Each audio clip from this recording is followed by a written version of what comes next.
Hello दोस्तों, आपका स्वागत है इंजीनियर्स विद लैब में, जहां बात करते हैं कंपनी के quarterly results, stock market insights और कंपनी से जुड़ी हुई स्टॉक स्प्लिट, बोनस और डिविडेंड की खबरों के बारे में। आज हम बात करने वाले हैं देश की जानी मानी एनबीएफसीज में से एक Cholamandalam investment and finance company के क्वार्टर वन के रिजल्ट्स को, जिसका नाम देश के टॉप एमएनसीज में शुमार है। तो चलिए देखते हैं कैसा रहा इनका क्वार्टर वन का रिजल्ट। सबसे पहले अगर हम इनके रेवेन्यू फ्रॉम ऑपरेशंस की बात करें, जो कि 7266 करोड़ के रिपोर्ट हुए इस क्वार्टर में, जो लास्ट क्वार्टर में 1745 करोड़ के थे और लास्ट ईयर सेम क्वार्टर में 5812 करोड़ के थे।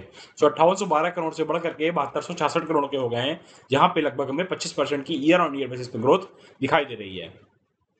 अगर हम दोस्तों कंपनी के खर्चों की बात करें, तो कंपनी ने 5821 करोड़ के खर्चे रिपोर्ट किए हैं, जो कि लास्ट क्वार्टर में 5438 करोड़ के थे और लास्ट ईयर सेम क्वार्टर में 4582 करोड़ के थे। सो इनके खर्चे जो है 4582 करोड़ से बढ़ करके ये 5821 करोड़ के हो गए हैं, जिसका मेन फैक्टर है इनकी फाइनेंस कॉस्ट, जो कि 3468 करोड़ की रिपोर्ट हुई है इस क्वार्टर में, जो लास्ट क्वार्टर में 3364 करोड़ की थी और लास्ट ईयर सेम क्वार्टर में 2796 करोड़ की थी। सो इनकी फाइनेंस कॉस्ट बढ़ने के कारण इनके टोटल एक्सपेंसेस बढ़ते हुए दिखाई दे रहे हैं। दोस्तों अगर हम इनके नेट प्रॉफिट की बात करें, तो दोस्तों इन्होंने 1137 करोड़ का नेट प्रॉफिट इस क्वार्टर में डिक्लेयर किया है, जो कि लास्ट क्वार्टर में 1259 करोड़ का था और लास्ट ईयर सेम क्वार्टर में 947 करोड़ का था।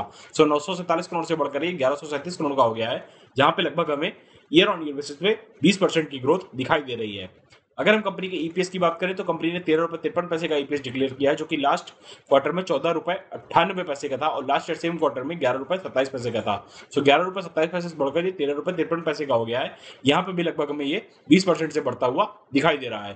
तो दोस्तों जहां इनकी टॉप लाइन 25% से ग्रो होती हुई दिखाई दे रही है, वहीं इनकी बॉटम लाइन तकरीबन 20% से ग्रो होती हुई दिख रही है और ईपीएस भी 20% से ही बढ़ता हुआ दिखाई दे रहा है। अगर हम इनके net debt to equity ratio की बात करें दोस्तों, तो 7.34 का रिपोर्ट हुआ है, जो लास्ट क्वार्टर में 7.40 का था और लास्ट ईयर सेम क्वार्टर में भी 7.30% का था। सो डेट टू इक्विटी रेशियो इनका कांस्टेंट रहा है, जो कि ज्यादा बढ़ता हुआ नहीं दिखाई दे रहा है। इस सेक्टर में debt to equity ratio high होना लाजमी है, क्योंकि यहाँ पे सारा काम ही डेट का होता है।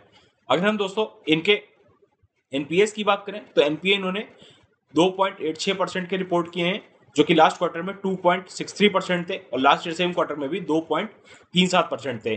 सो इनके एनपीएस कांस्टेंट है, जो कि ज्यादा बढ़ते हुए नहीं दिखाई दे रहे हैं, जो कि एक अच्छी बात है।